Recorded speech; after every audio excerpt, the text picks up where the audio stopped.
Добрый день. Ребята, послушайте эти звуки. Определите, какие птицы издают их.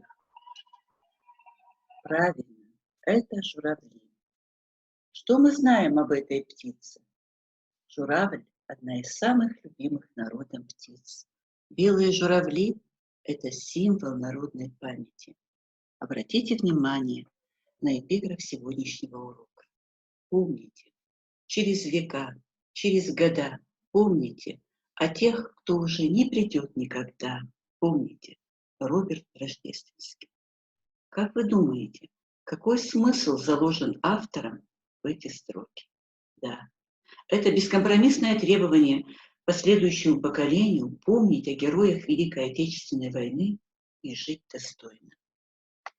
Тема сегодняшнего урока – Расул Гамзатов, стихотворение «Журавли».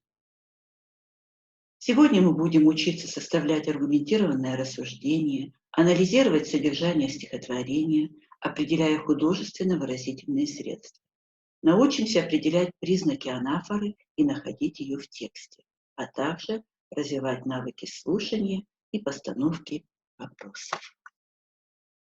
Расул Гамзатов появился на свет 8 сентября 1923 года. Будущий поэт родился в одном из аулов Дагестана. Поэт и переводчик Расул Гамзатов имел орден святого Андрея Первозванного, что очень примечательно для человека, рожденного в далеком ауле Дагестана. И в забытых маленьких селениях может появиться настоящий талант самородок, каким был Гамзатов. Каждое литературное произведение имеет свою историю. Стихотворение «Журавли» Гамзатова, ставшее песней реквиемом по всем погибшим войнах, в этом плане тоже не исключение. Это стихотворение Расул Гамзатович написал в Японии у памятника Садаки Сасака, умершей от последствий ядерного взрыва.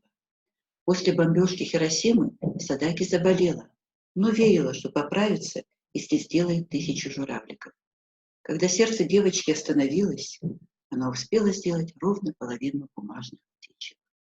Ее друзья собрали деньги на памятник, ставший символом неприятия ядерной войны. Во время траурной церемонии, когда возле монумента собралась толпа с бумажными журавликами в руках, над головами собравшихся вдруг пролетела стая журавлей. Позже Гамзатов узнал, что в этот момент в Дагестане умерла его мама. На Кавказе тоже существует поверье, будто павшие на поле сражения воины превращаются в журавлей. Перед слушанием стихотворения прошу вас ознакомиться с карточкой информатором, которая поможет вам лучше понять смысл произведения. Откройте учебники на странице 225 и следите за чтением стихотворения «Журавли». Журавли. Мне кажется порою, что солдат с кровавых не пришедшие полей не в землю нашу полегли, когда превратились в белых журавлей. Они до сей поры с времен тех дальних летят и подают нам голоса. И потому так часто и печально мы замолкаем, глядя в небеса. Летит, летит по небу клин усталый, летит в тумане на исходе дня. И в том строю есть промежуток малый, быть может, это место для меня. Настанет день, из журавлиной стаи я поплыву в такой же сизой мгле, из-под небес птичьи окликая всех вас, кого оставил на земле. Мне кажется порой, что солдат с кровавых не пришедшие полей не в землю нашу полегли когда-то, а превратились в белых журавлей. Прекрасное стихотворение. А теперь приступим к анализу литературного произведения. Почему автор считает, что солдаты превратились в белых журавлей. Все те, кто ушел из этой жизни, ассоциируются у Расула Гамзатова с белоснежными журавлями, которые летят и подают нам голоса. Действительно, журавлиный крик настолько пронзителен и печален, что заставляет задуматься о вечности. Кажется, что эти птицы улетают не в теплые края, а навсегда прощаются всем тем, что было им дорого. Они летят, совершают путь свой длинный и выкликают чьи-то имена, отмечает поэт. В журавлином клине поэту чудится небольшой промежуток, который он считает достаточно символичным. «Быть может, это место для меня», отмечает Расул Гамзатович, понимая, что жизнь не может длиться бесконечно. И тогда, когда настанет момент перехода в вечность, автор мечтает о том, чтобы оказаться среди близких и родных душ, которые, словно журавли, в свое время вознеслись в небо, но не успели попрощаться с теми, кто остался на земле. Лирический герой этого стихотворения скорбит по всем погибшим воинам.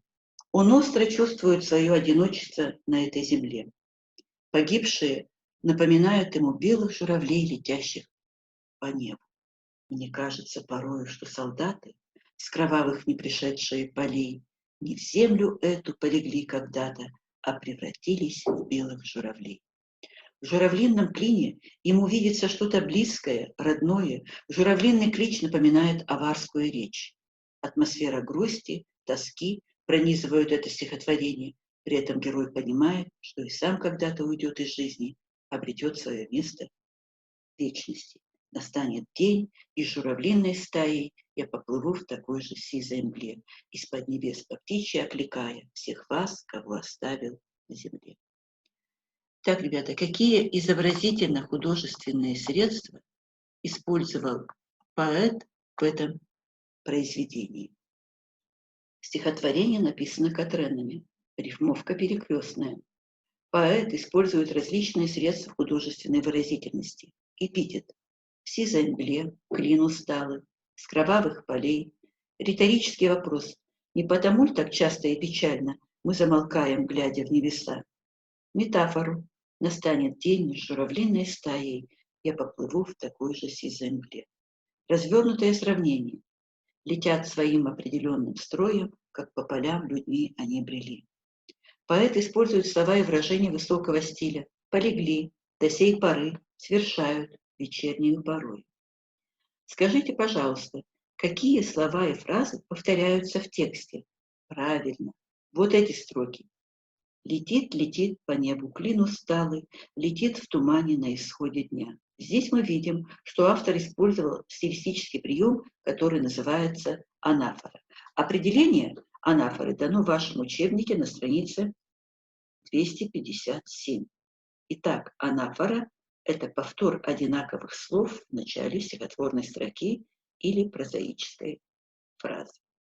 Ребята, давайте заполним эту таблицу. Вижу, слышу, чувствую по этому стихотворению. Вижу. Что вы видите? Вижу улетающих журавлей.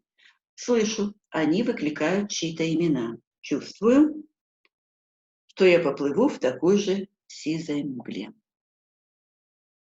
Давайте напишем виртуальный литературный диктант. В стихотворении «Журавли» рассказывается о воинах, павших в годы Великой Отечественной войны и превратившихся в стаю журавлей.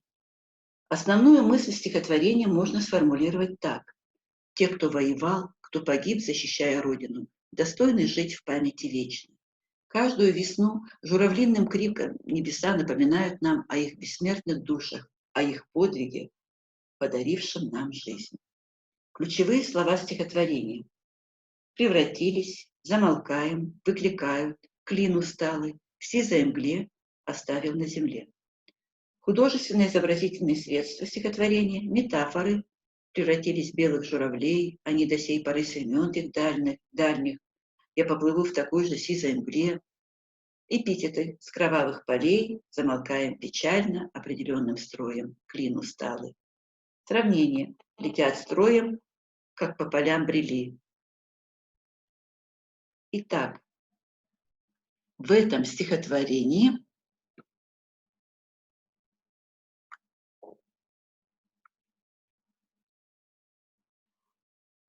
Ребята, я хочу закончить наш урок строками из стихотворения Гамзатова.